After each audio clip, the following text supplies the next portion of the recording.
Bueno, buenos días a todos. Bienvenidos al ciclo de charlas con escritores de libros de Focusing para la asociación. Y hoy le damos la bienvenida a la primera reunión, ni más ni menos que a nuestra querida Elena Fresa. Y ahí tenemos de fondo su libro. Así que bienvenida, Elena, y gracias por aceptar esta invitación. Bueno, un honor para mí saber que esto voy a poderlo compartir con tanta gente, esto que amo tanto. Bien, con tu generosidad, hoy vamos a contar con vos aproximadamente una hora para hacerte algunas preguntas, siempre relacionadas con el focusing, sobre todo, ¿qué es lo que te llevó al focusing a vos? Por ejemplo, Mm, ¿no? Para empezar, antes de hablar del libro. mm. No, sí, el libro es la consecuencia de toda una historia. Ujú, Bueno, a mí lo que me llevó al focusing fue mi cuerpo, todos mis dolores, toda la ujú. somatización que ocurrió durante años y que a pesar de recurrir a todas las técnicas que se puedan imaginar, como el método Alexander, como Feldenkrais, como la meditación. Incluso yo vivía en Estados Unidos, incluso había salido una vacuna que iba a ser milagrosa y me fui hasta Chicago para que me dieran esa vacuna y al final pareció que era peligrosísima, así que no me la di. O sea, yoga, todo lo que puedan pensar, yo lo probé. Y Este, medicina tradicional también. No, la medicina tradicional ni me hables porque además terminaron operándome de la columna, supuestamente de un disco, que eso es lo que causa dolor, y eso fue desmentido, y esto lo quiero aclarar para mucha gente que tiene esos dolores y le dicen que es un pinzamiento, que es el disco, fue desmentido por los mismos hermanos que supuestamente descubrieron en su momento que el disco era el responsable del dolor. Entonces, Ujú. bueno, me operan, me sacan el disco. ¿Hay algo que me quieras preguntar? No, te iba a decir, ¿y qué pasó con focusing? Porque, digamos, muchas veces no, nosotros sabemos desde focusing que el cuerpo avisa de todas las maneras posibles, y de Elena Fresa obtuve una frase, no sé si la conocés, que dice, escucha a tu cuerpo mientras susurre, porque si no lo escuchas cuando susurra te va a empezar a gritar, y es lo que te Exacto, ocurrió a vos. exactamente, tal cual. Y ahí, bueno, estábamos en Estados Unidos, hago la historia corta, eh, y por suerte me encuentro con un libro de John Sarno, que era un cirujano, un neurólogo, en esa época en el New York Rehabilitation Center, que cuando leo su libro me siento totalmente identificada. Entonces me conecto con él, por suerte estaba en New York como yo, y me da nunca me voy a olvidar, el 6 de enero, que era el Día de Reyes, en 1985. Yo era muy joven, tenía dos chicos chiquitos, no me podía mover, ni caminar, subir la escalera de rodillas, no podía estar sentada más de 2 minutos, no los podía levantar, en fin, o sea, había desaparecido Elena, era toda dolor. Yo ya, o sea, Elena ya no era la Elena que sonreía, que bailaba, que hacía gimnasia, que tenía una vida normal. Esa desapareció. Y la Elena que apareció era puro dolor, puro dolor. Y buscando todas las alternativas, hasta que volvemos a, bueno, este médico sano realmente es una maravilla lo que hizo, él me salvó en ese momento. En mi capítulo del libro también hay una mención suya para que ustedes puedan entender de qué se trata su metodología, que él también falleció, porque esto les estoy hablando del 85, así que imagínense el tiempo que pasó. Y bueno, yo tuve el honor de conocerlo y de formarme con él.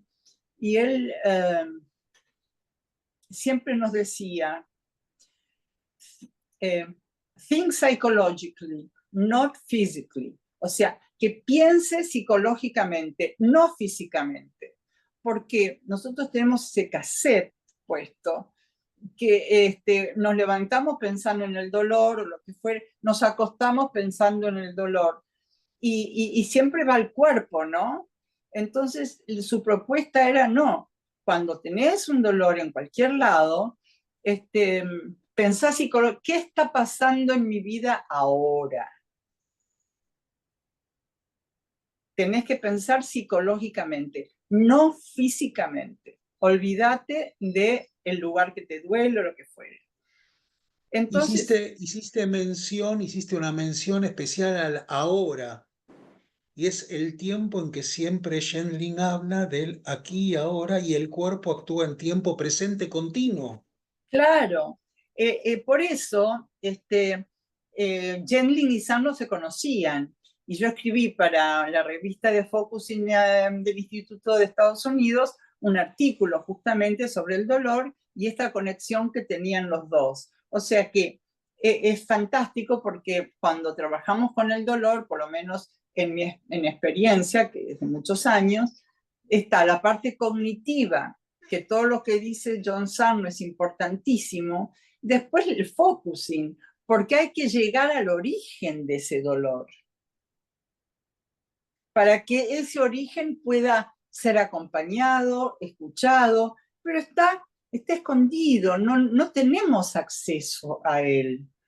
Es algo que... El dolor nos trae información.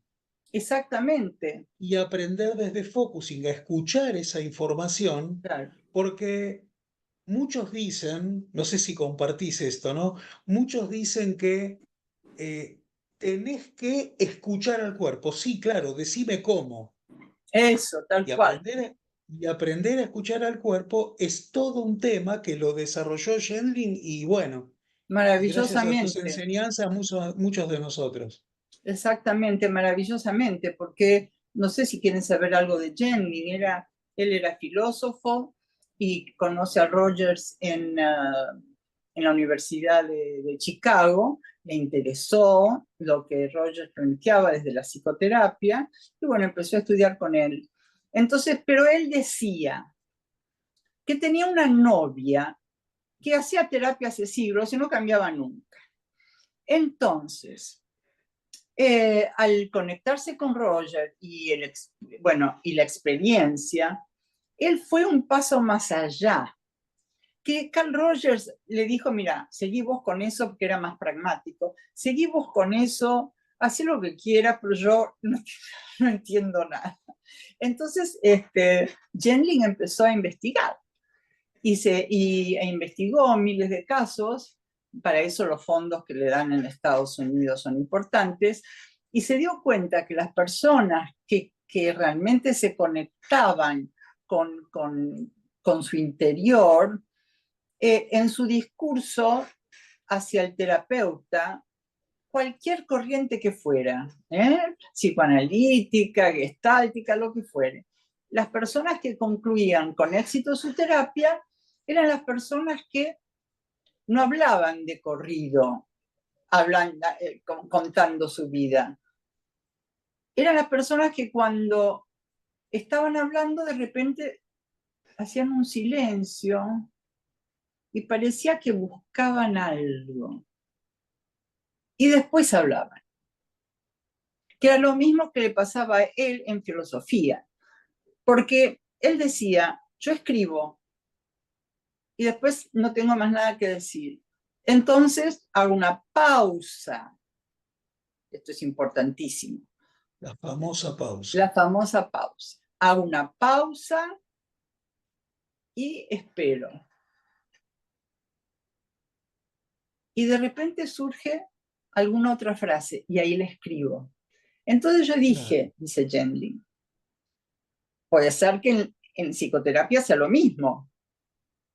Lo que están haciendo estos pacientes es una pausa antes de seguir hablando.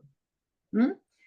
Y entonces con esta investigación, él empezó a crear el método, digamos, toda esta metodología que científica, que nos enseña de una manera sencilla y al mismo tiempo muy sofisticada y difícil, cómo conectarnos, cómo hacer esa pausa, pero relacionada con nuestros problemas, relacionada con nuestras situaciones no resueltas, relacionada con nuestra depresión, nuestra angustia, nuestros dolores. O sea, todo lo que ya sabemos de lo que nos pasa, ¿no? Siempre hay como en mi libro yo puse un iceberg, no sé si lo pueden ver, que la punta del iceberg es todo lo que sabemos, todo lo que podemos decir acerca de algo. Entonces yo puedo contar que mi madre, esto, lo otro, que yo la adoraba, que fue terrible mi pérdida, que ella, todo lo que ya sé acerca de mi madre. Pero hay mucho que no sé. Y todo lo que no sé está en la parte de abajo del iceberg, que ahí sería lo implícito, es donde va focusing. Entonces, a partir de lo que sé sobre cualquier situación en la vida, por ejemplo, un dolor, a partir de lo que sé, cómo me duele, dónde me duele, cuándo empezó, hay mucho de ese dolor que yo no sé y que lo tengo que ir a buscar acá. ¿Y cómo lo voy a buscar ahí? No me puedo zambullir porque no sé cómo. Entonces, ¿qué es lo que nos enseña Gendlin? Hacer una pausa, que sería esta parte, ¿no? Esta raya que ven acá, la pausa, y después de una manera muy delicada, muy compasiva, sin juzgar, sin dar opiniones, simplemente hacer un espacio dentro de nosotros donde podemos recibir lo que tenga que aparecer acerca de esto que sé, sin que esto que sé corra ningún riesgo de ser tratado como fue tratado en su momento, que por eso se tuvo que quedar ahí. Lo que vos explicás tan elocuentemente entre tus clases y el libro es el trato que cambiar nuestro trato con ese dolor, en este caso que es por donde vos llegaste a Focusing, en un modo más amable, más amoroso, porque ese dolor trae información que de otra forma no hubiéramos sabido cómo tomar contacto. Además, ese Tomando dolor en está ahí, digamos, toda la parte de abajo del iceberg lo llamamos lo implícito en focusing. Ese dolor está en lo físico, pero la causa de ese dolor está en lo implícito, o sea, en todo lo que no se ve. Y necesitamos lo que el cuerpo sabe. lo que el cuerpo sabe, pero ¿cómo lo hacemos? Es ahí donde él crea la sensación sentida. Entonces, no sé si me voy por las ramas, porque hay tantas cosas que quiero decir. Elena, Sí, vos sabés que nuestra propuesta tiene que sí. ver con tu experiencia, porque vos sabés que sos socia, ya lo sabías, somos socios fundadores de la asociación y todos los socios tienen desde mínimo a máximo conocimiento, por lo tanto, la propuesta acá es saber de vos, cómo vos llegaste al focusing, que ya lo hiciste, lo explicaste desde el punto de vista de la salud, por ahí entraste, que es por donde me invitaste a entrar a mí también, casualmente. Y la pregunta que nace por hacerte ahora es, ¿cómo llegaste a la decisión de escribir el libro? ¿Cuánto tiempo ocupó su gestación? Y cuando tuviste a este bebé en tus brazos, ¿cuál fue tu sensación sentida en el momento que tuviste al bebé en tus brazos? Bueno, mira, este libro tiene una gran historia, porque nace a partir de mi introducción de Focusing acá, en esa época que no había internet, no había nada, y yo iba a Estados Unidos me formaba con Ann Weiser, una gran amiga, y y lo conozco a Gendling en Chicago, y casi me muero cuando lo conozco de emoción, y él, una persona maravillosa, sencilla, se acercó a mí contentísimo que era argentina, era la primer, digamos, latino hablante y que él conocía. Además, él quería mucho la Argentina por algunas razones que, no sé, por ahí llevaría mucho tiempo. Y él fue mi gran maestro y mi gran amigo, porque fue más que maestro. Estuvimos siempre muy, muy cerca. Él me quería mucho, yo vivía en su casa un fin de semana, su mujer también. Teníamos una relación maravillosa y aprendí, ¿qué es lo que te puedo decir? Aprendí de él, porque cuando vos estabas con él, todo él estaba ahí, ¿no? No era una parte de él. Yo me acuerdo una vez que estaba en el Porsche, y esto va lo del libro, ¿no? Me acuerdo una vez que estábamos en el Porsche de su casa, y hacía tiempo que no lo veía, y me dice, él se sentaba en una silla con 20 almohadones, y estaba fresco, así que se ponía el gorro de siempre, muy gracioso, muy divino, una persona espectacular. Y me dice, bueno, contame de vos, qué ha sido de tu vida, ta, ta, ta, ta. Entonces yo le empiezo a contar, bla, bla, bla, bla, bla, y me dice, bueno, ahora quiero saber cómo estás adentro. Y ahí empecé a llorar, a llorar, a llorar, a llorar. O sea, pero él invitaba de una manera que enseguida llegabas. Bueno, yo ya tenía cierta experiencia, evidentemente, ¿no? Además, yo soy muy corporal, o sea, a mí todas las cosas me llegan al cuerpo fácil. Y ahí fue cuando surgió la idea del libro, que él me la sugirió. Dice, ¿por qué no escribís un libro? Yo dije, ay, un libro, sí, Elena, me dice, tenés que escribir un libro, con todo lo que has hecho, con todo lo que sabes.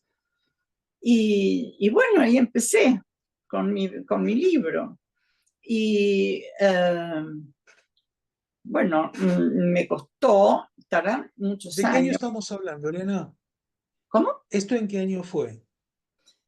Esto fue en 1992.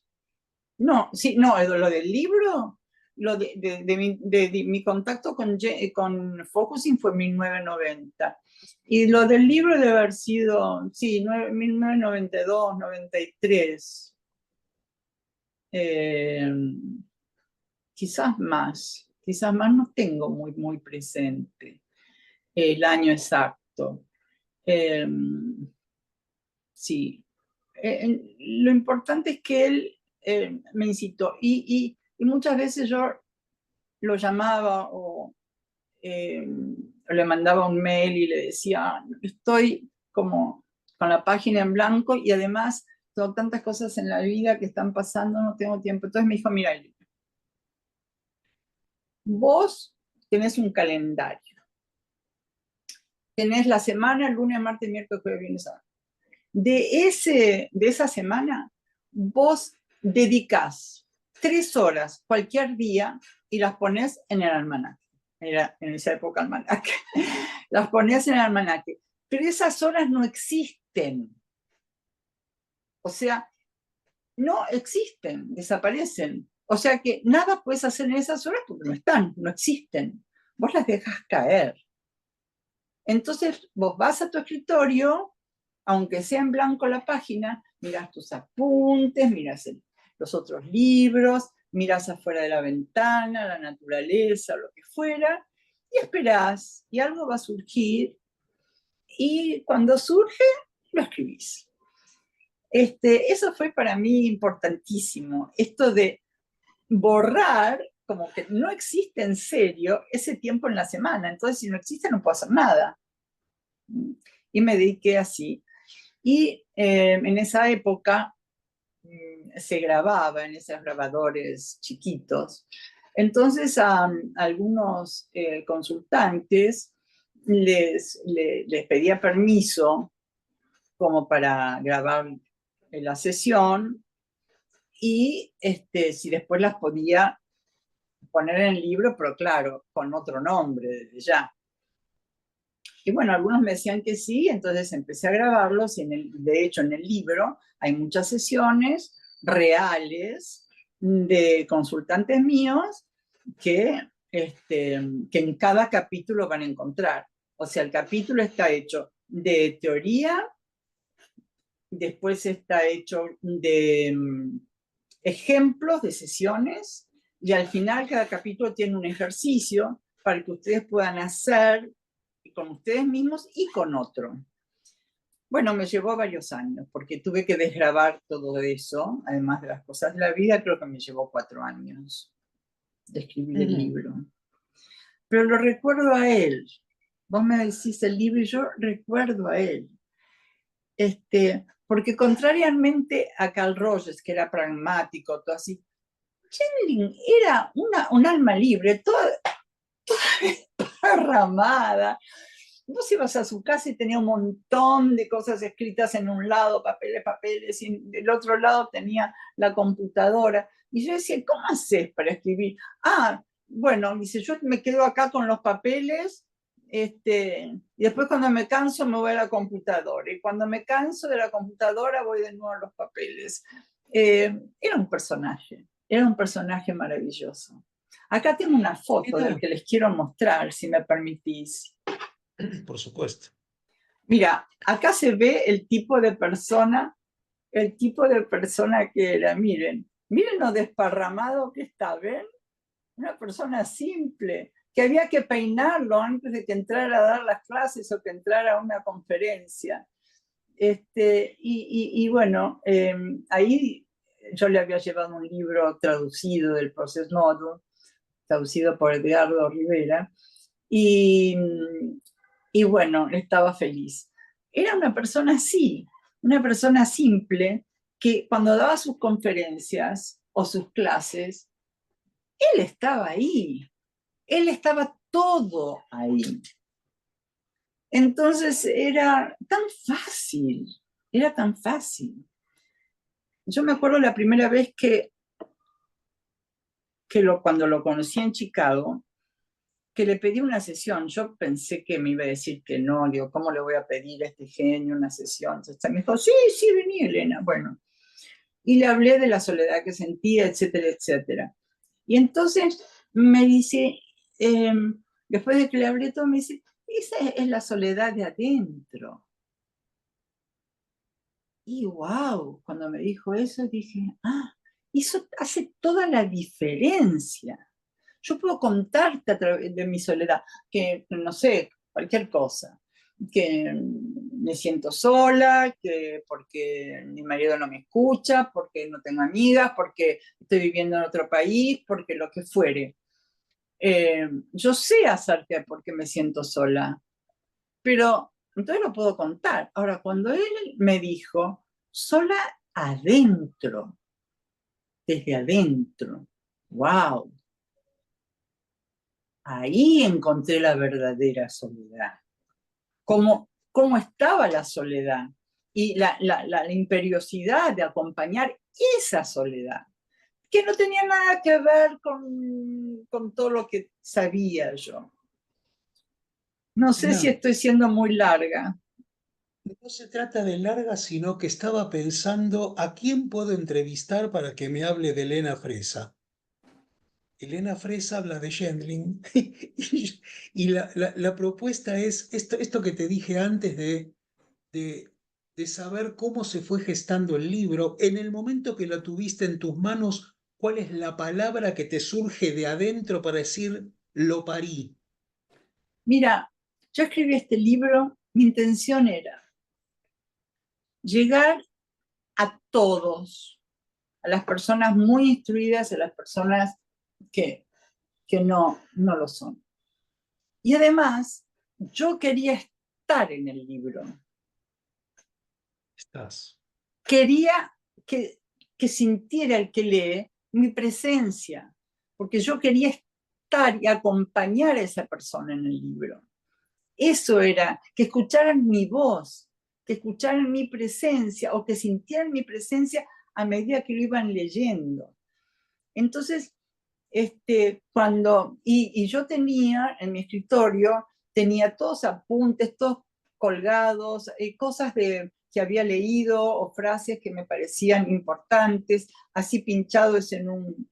Entonces, fui recogiendo, ¿viste? Recogiendo esa información, todo mi escritorio lleno de cosas. Y entonces fue un placer enorme cuando este libro nació, porque lo que hice fue tirar todo, poder despejar todo ese espacio lleno de cosas, lleno de anotaciones. No, estaba casi todo en mi libro. Entonces eso yo lo podía entregar al mundo, lo podía entregar a cualquier persona que quisiera acercarse y aprender algo, sentir algo de esta maravilla, no de mí, de Focusing.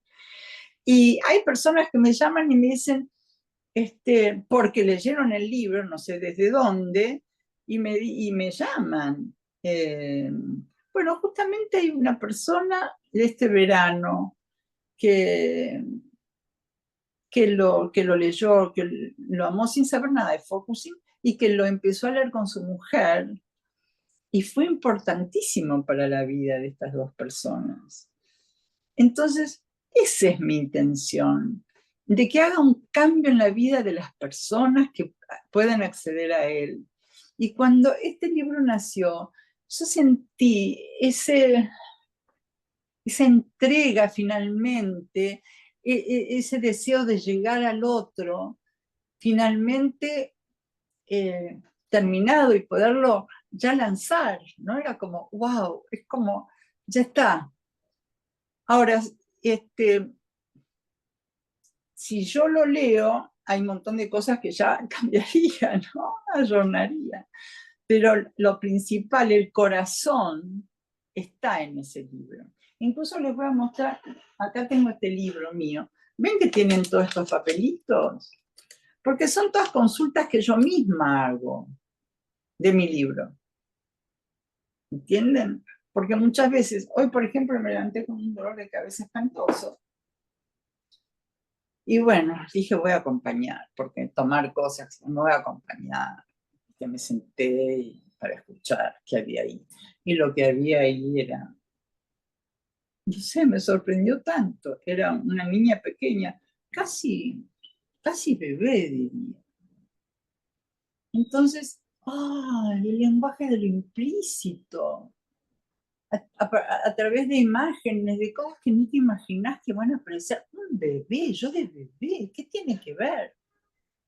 Y sí, tiene mucho que ver, entonces yo me tengo que quedar ahí con ese bebé, acunarlo, escucharlo, porque me trae mucha información sobre este dolor de cabeza.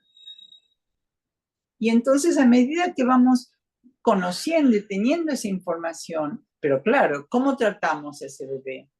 ¿Cómo fue tratado en su momento para que duela y se tenga que escuchar y se tenga que esconder abajo en el iceberg, ¿no? En todo lo implícito.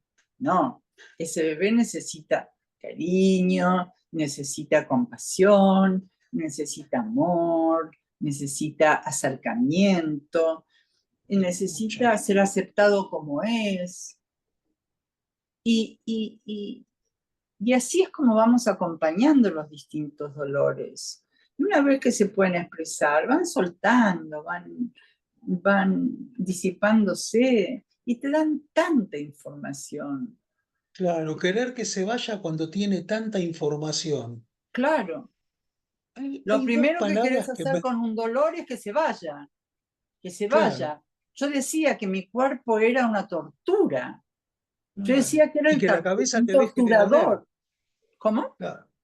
Y que la cabeza te deje de doler. Cuando hay algo ahí que necesita ser escuchado, atendido, recibido. Mm. Estaba pensando en dos palabras que una la habíamos nombrado Y la otra me surgió ahora mientras te escuchaba. ¿De qué manera unís la palabra, la pausa, con permanecer ahí? Bueno, la pausa es necesaria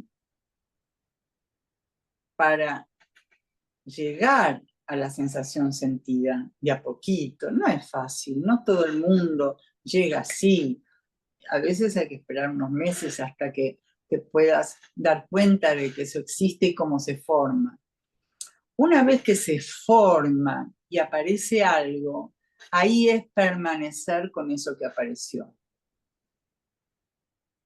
Son dos cosas distintas. Entonces, ¿cuán necesaria es hacer la pausa para entregarse a esa parte nuestra implícita, disponible a todos nosotros, para luego, cuando a partir de la pausa aparece ese algo a atender, permanecer con ese algo, darle el lugar que necesita, la escucha, el amor que hablaste recién, respecto de esa criatura que aparece, que necesita ser aceptada y escuchada? Y lo más difícil de esto es lograr la sensación sentida y acompañarle el tiempo que necesita. Ahí está el permanecer. La pausa, como ya decía Mary Hendricks, la mujer de Gendling, ella tiene un artículo que se llama La pausa revolucionaria.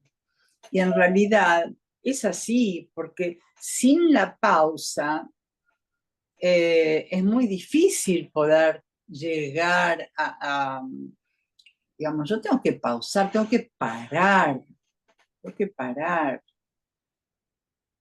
para poder de a poco invitar a ese dolor o el síntoma que fuera o la enfermedad que fuera, porque esto no es solamente dolores, esto es cualquier enfermedad, cualquier cirugía de cualquier parte del cuerpo. No sé, yo he tenido gente con cáncer, o sea, ¿qué hay ahí? ¿Qué hay ahí que está causando y que está abandonado? Y que se manifiesta como puede a través del cuerpo físico. Entonces nosotros nos tenemos que ir del cuerpo físico, o sea, no quiero decir ir del cuerpo físico. Queremos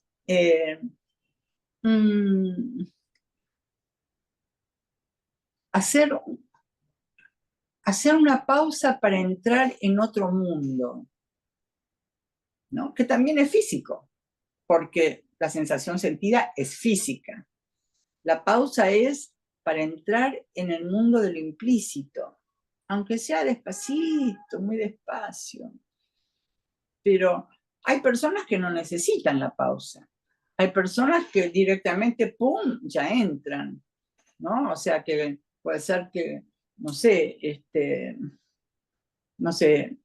tenés un nudo en la garganta porque tenés que dar un examen, ¿no? Y estás nervioso, o porque te tenés que callar la boca, o por la razón que fuere, y son gentes que son muy kinestésicas, como yo. Y otras personas que están muy alejadas del cuerpo, que ni siquiera saben que tienen un cuerpo. Entonces esas personas hay que ir mucho más despacio, ¿no? Primero para conectarse y darse cuenta que tienen un cuerpo. Así que imagínense hasta que pueden lograr conectarse con lo que el cuerpo sabe. No, primero se necesita acompañar al cuerpo, acompañar a esa persona a descubrir y acompañar su cuerpo.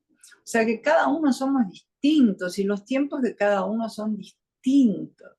Por eso es tan importante centrarse en el proceso del otro.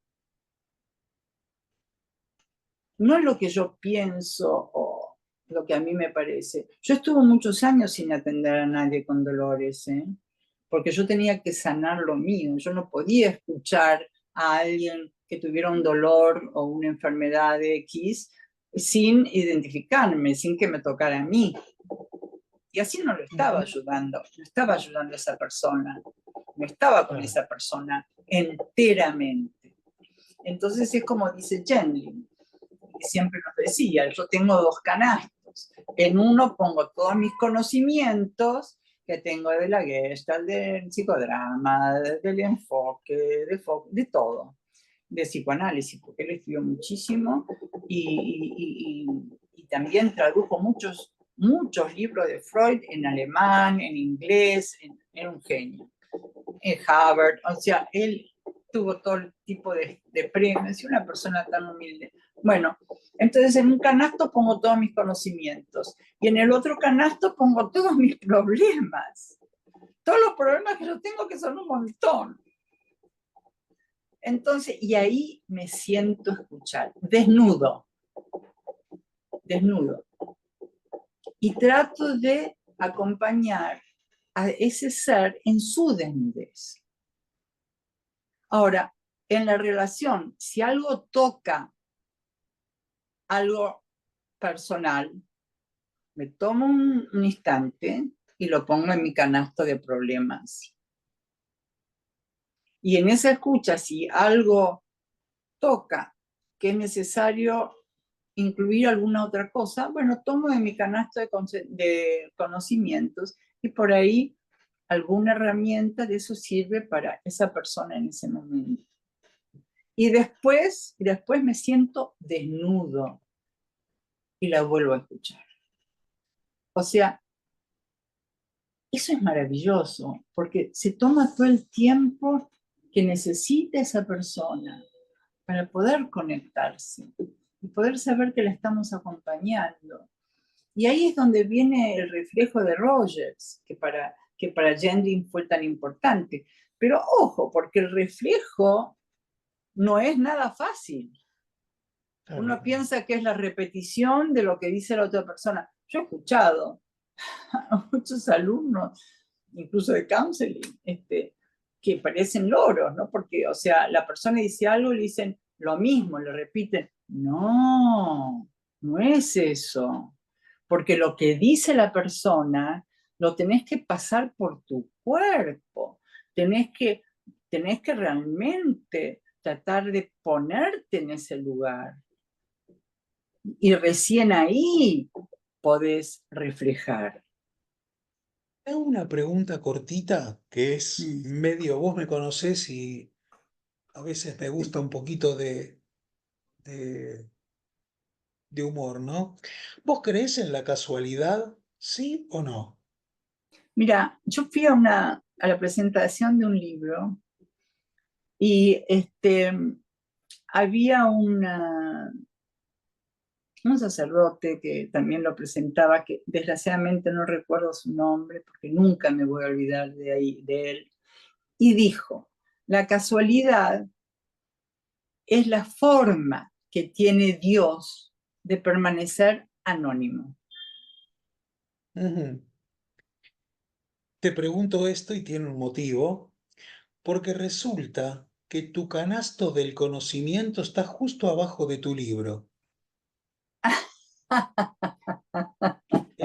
Lo pusiste del mismo lado, entiendo que no es casual, y que el libro tiene, bueno, vos dijiste que está tu corazón, tu alma, tu voz, tu presencia, y todo tu conocimiento volcado desde los papelitos, desde tu experiencia en ese libro maravilloso que te llevó los años que te llevó, pero hoy lo tenemos vivo entre y para todos nosotros. La última pregunta, porque estamos bastante cerca del horario en que nos impartió la organización de la asociación, de nuestra querida asociación, es, ¿qué representa para vos la ACAF, la Asociación Civil Argentina de Oh, Focusing? oh, Dios mío. La CAF es, no sé, supera lo que yo soñé, porque es la culminación de años de trabajo, de años. Y además, con personas que yo conozco y conozco su profundidad y seriedad en el compartir focusing, ¿no? O sea, que no cualquiera puede hablar, y es muy difícil formar una asociación porque tiene que haber muchos voluntarios que trabajan mucho, mucho, mucho. Yo cuando empecé había creado el Focusing Institute de Argentina, que representaba al de New York, que fueron muchos años. Y bueno, ahí yo tuve la suerte de que estaba en Olos, entonces había mucha gente a la que yo le podía transmitir. Incluso yo la invité a que viniera a Ann Weiser. Quiero mostrarla porque fue una gran persona para mí. Miren qué joven que estaba ahí yo, ¿no? Qué linda. Bueno, Ann y yo, esto es en Olos. ¿Ven que está con los libritos de Olos? Yo la invité a Olos y tenía la sala llena, 120, 130 personas había. Entonces, a mí, no sé, si me abrió una posibilidad enorme de poder transmitir. Y tanto en Capital como en San Isidro, cuando creamos solo San Isidro, que yo también ahí, bueno, sin ir más lejos, Analía, la presidenta ahora de la asociación, si no me equivoco, fue alumna mía en San Isidro. San Isidro. Claro. Entonces, son todos además personas que aprendieron de mí, o sea que, ¿cómo podría decirles? Ahora me preocupa un poco. Claro, yo antes conocía a todos, ahora por suerte no conozco a nadie, salvo los míos originales, porque se ha expandido tanto en todos lados, han hecho un trabajo tan maravilloso, que está todo unido por la asociación, que es un sueño. Además, Eduardo ayudó muchísimo con todas las leyes, los estatutos, no sé, no hubiese sido posible la asociación sin Eduardo. Imposible sin Eduardo. Él siempre ahí, siempre. Yo hasta que quería nombrarlo manager para que para mi manager, para poder seguir expandiendo Focusing, pero mi libro especialmente también. Pero entonces es la culminación de años y años de trabajo, y también la posibilidad mía de entregar Focusing ya a otros que se encarguen de la difusión, y ellos lo hacen de una manera maravillosa. Entonces, yo me siento que puedo descansar en la asociación. Los dos decimos algo parecido. El día que Focusing deje de sorprenderme, dejo Focusing, y no deja de sorprenderme desde que lo conozco hasta hoy.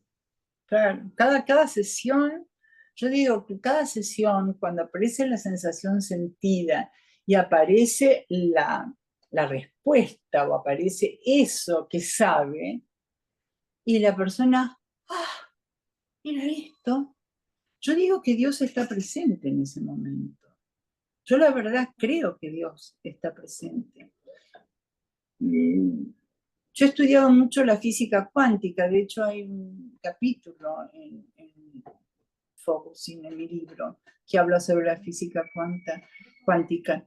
Y la física cuántica nos enseña, y yo creo que Jendling sin saberlo lo estaba haciendo, evidentemente, acerca de todas las vibraciones y lo difícil que es llegar a la vibración, digamos, divina. Yo la llamo divina, la pueden llamar como quieran, porque se presenta nada más y baja información en momentos intermitentes, porque es un segundo. Entonces, pero ahí baja la información.